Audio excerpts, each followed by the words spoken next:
Good evening. এখন বাজে ঠিক 4:30। গলার অবস্থা খুব খারাপ, বিয়ে পার হয়ে গেছে আর গলা ঠিক আর হয়নি। তো আজকে মেয়ে আসবে, জামাই আসবে অষ্টমঙ্গলাতে। তো অষ্টমঙ্গলার কিছু আয়োজন, যেটা মানে কিছু নিয়মকানুন রয়েছে।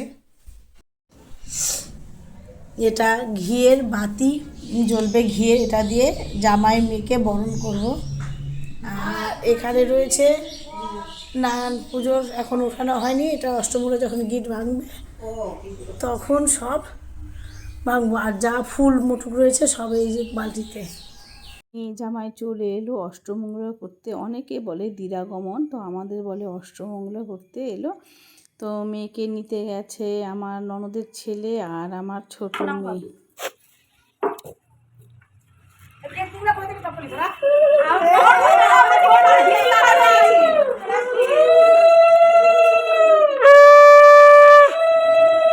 বলে বাবারে, আরে সোনার গোপাল, বিয়েটাই দেখতে পারলো না।